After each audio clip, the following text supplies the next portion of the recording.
Во текот на овој проект произлезе една можност за реализација на нова активност и предложивме на делегацијата да се обидеме да ја воскреснеме соработката со Бирото за развој на образование во сферата на медиумската писменост, со оглед дека последната деценија имаме некоја стагнација на развојот на медиумската писменост во македонскиот образовен систем. Во истражувањето тргнавме од следните истражувачки прашања. Дали и колку е присутна медиумската писменост во основното образование, каква е едукацијата на наставниот кадар, кои дидактички помагала се користат во наставата и дали медиумската писменост е препознаена во националните образовни стратегии. Говорејќи од методолошки аспект, направивме една детална анализа на содржина, следејќи ги стратешките документи, стандарди и препораки за медиумско образование пред се на УНЕСКО и на Европската унија, анализа на постоечките законски и стратешки регулативи, домашни, наставните планови и програми за предметите во основното образование, како и направивме 8 фокус групи со наставници кои што предаваат во основно образование, претежно во предметите за кои што утврдивме дека содржат теми врзани за медиумската писменост. Тоа беа 8 фокусни групи од 8 плански региони и истражувањата овие разговори ги направивме во текот на есента. Сега, што утврдивме во текот на ова истражување? Прво, дека овие прашања ги истражувале и колеги уште во 70-тите години, кои со подемот на телевизијата го вовеле концептот медиумско образование, а уште повеќе се интензивира ова прашање последниве 10-15 години со мултипликација на новите медиуми и социјални мрежи. Видовме дека инкорпорирањето на медиумската писменост во образованието одамна е воспоставена практика во светот и во Европа. Најпрво во УНЕСКО, потоа во Европскиот парламент и Советот на Европа преку бројни резолуции, препораки кои како приоритет ја истакнуваат потребата за изучување на медиумската писменост во сите степени на образованието.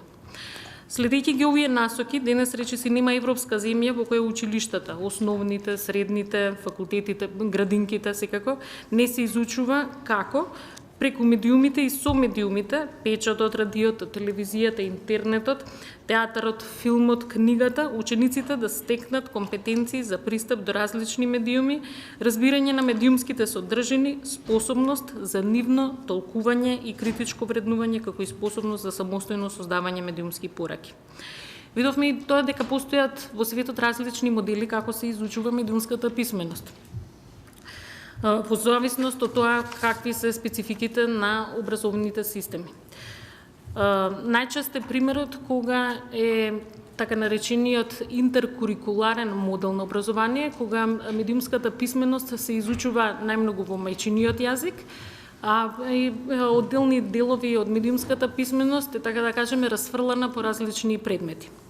Друг модел е кога за медиумската писменост постои посебен предмет кој што е задолжителен или изборен и тоа се дополнителни, освен ова има и дополнителни активности врзани за училишни секции, училишни весници, редакции за млади и така натаму. Ваков модел се применува и во Словенија, која што е прва земја во Централна и Источна Европа ја воведе медиумската писменост во образовниот систем од предучилишно до високо образование. Да напоменам дека високата школа ја земаше Словенија како посебна студија на случај, за да видиме, тргнавме од премисата дека дај да видиме да научиме нешто што направиле нашите колеги од бившите југословенски простори и во основното образование, медиумското описменување во Словенија се реализира преку негово инкорпорирање во наставата во два задолжителни предмети: мајчин јазик, граѓанско образование и етика, со методски единици на неколку изборни предмети. Она што е специфика на овој модел е изборниот предмет, значи словенците имаат посебен предмет што се нарекува воспитување за медиуми, составен од 3 заокружени тематски целини: печат, радио, телевизија и интернет, а има и разработена посебна наставна програма. Компетенциите што учениците треба да ги постигнат во Словенија преку задолжителни предмети се критичко восприемање и интерпретирање на различни текстови, развивање на когнитивните и имагинативните способности при создавање сопствени текстови и така натаму. Моделот кој што се применува повеќе од 20 години, но не ги дава очекуваните резултати, особено во делот на изборната наставна програма, во Словенија придонесе да се крене прашањето малку повисоко од страна на стручната и научната јавност за инкорпорирање на медиумската писменост во групата на задолжителни предмети со посебна програма, односно осовременување на наставата. Но може би клучното за денешната конференција е каква е состојбата со медиумската писменост во наставниот процес во Македонија. Најбитно од се е што во Македонија, барем до пред 10 години, медиумската писменост беше непознаница. Нормативно, тај и денес не е јасно дефинирана. Значи, ние ги поминавме сите стратешки документи, закони, наставни програми. Медиумската писменост не постои како термин во ниту една наставна програма и ниту во еден документ.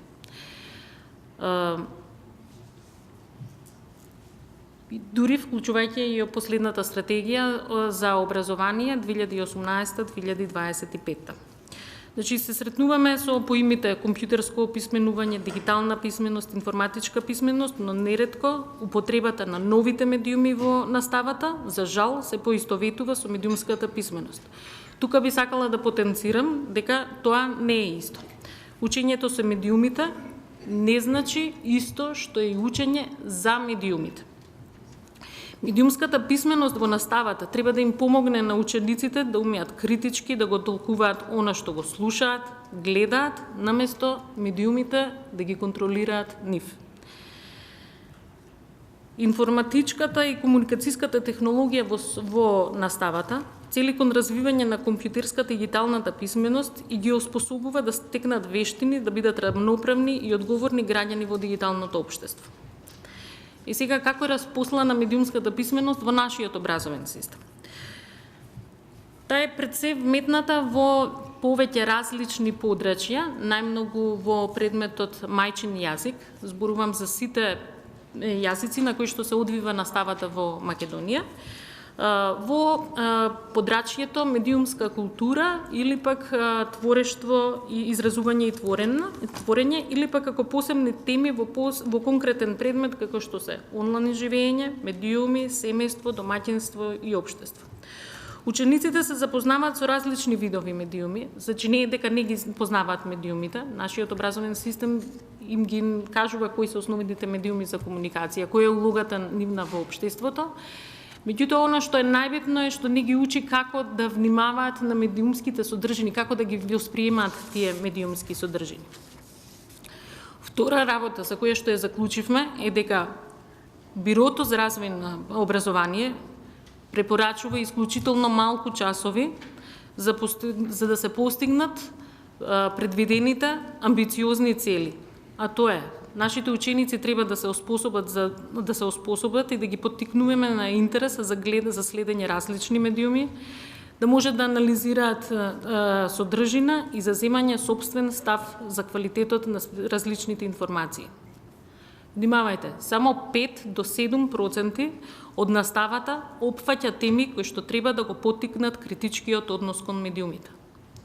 Наставниците, кои што се задолжени на децата да им ги пренесат овие содржини, најчесто се тие кои што предаваат мајчин јазик, општество, работа со компјутери, основи на програмирање, граѓанско образование. Да не забораваме граѓанско образование, според нормативите може да предаваат и наставници кои што предаваат историја. Значи, во нивната улога во наставниот процес, тие треба да ги обучат наставниците како да креираат, да направат весник, да направат одредена содржина. И прашањето кое што и самите наставници ни ја кажа е дали се чувствуваат доволно способни и дали тие самите се чувствуваат доволно медиумски писмени за да ги пренесат очекуваните компетенции што треба да ги стекнат учениците. Исто така, видовме дека нужно е потребно осовременување на условите за работа. Нашите училишта многу често ни се пожалија наставниците, верувам дека во следната дискусија ќе го кажат, ни недостасува првен интернет во училиштата. Недостасуваат компјутери каде што би можеле нашите ученици да прават медиумски производи, да вежбаат медиумска продукција. Нека да има, меѓутоа тоа не е доволно. Недостасуваат медиатеки, недостасуваат смарт табли. Има, но не е доволно. И на сето ова, да заклучам, значи, од сето она што го видовме, го согледавме, да го заокружиме на некои клучни препораки, како понатаму ние мислиме дека треба да се развива оваа област. Пред се, хармонизација на законодавството, стратегиите и плановите во образовната политика. Според нас, итно е и нужно ревидирање на наставните планови и програми со содржини за медиумска писменост во основното образование, чии што цели ќе бидат комплементарни со трите основни елементи на медиумската писменост. А тоа се пристап до информација, вештини за да може критички да се анализира таа одредена содржина и трето, вештини да се создава, да се креира медиумска содржина. Медиумската писменост треба да биде вклучена во сите периоди на образовниот процес, од предучилишно до високо образование. Неопходна е ревизија на постојните наставни планови и програми во основното образование со вклучување теми кои имаат цел да го поттикнат критичкото восприемање и анализа на медиумските содржини, особено оние на кои што најмногу се изложени учениците. Тоа се новите медиуми, тоа се социјалните мрежи. Значи, нашите деца гледаат јутјубери, нашите деца играат видеоигри, меѓутоа, нашиот образовен систем, за жал, недоволно обрнува внимание и не разговара со децата како да се справат со овие нови содржини. Оспособување на децата со вештини и знаења за медиумска продукција. Друга битна работа е што на нашите наставници им се потребни обуки за медиумска писменост. Исто така, правично вреднување на ангажманот на наставниците во активности кои ја поттикнуваат медиумската писменост кај учениците, посебно на оние ентузијасти, наставници кои што ги водат новинарските секции, организираат театарски представи, ги организираат сите тие проби за учениците, а сепак нивниот труд е вреднуван исто како ни останатите други колеги. Ревидирање на учебниците. Сонја е тука, една од авторите на учебниците по македонски јазик, и таа ќе збори малку повеќе за состојбата со наставните помагала. Значи, неопходно е освежување на овие учебници. Поголема ангажираност на Бирото за развој на образованието во следењето на имплементацијата на наставните програми со цел на временно утврдување на потребите на наставниот кадар и учениците, особено за темите кои имаат за цел да ја унапредат медиумската писменост кај учениците. Имаме препораки и до педагошките факултети. Тоа се луѓето кои што ги воспитуваат учениците. Неопходно е ревидирање на студиските програми на педагошките факултети со современи наставни програми за медиумско образование, за јакнување на квалитетот на наставниот кадар кој што ги предава овие содржини. И на крајот, не најмалку битно, унапредување на соработката со медиумите и медиумските организации за вклучување на практичари во областа на новинарството и комуникациите во академската настава. Значи, освен за педагошките факултети, топла препорака е соработката со медиумите, со новинарите да бидат вклучени и во редовната настава, и во основното, и во средното образование.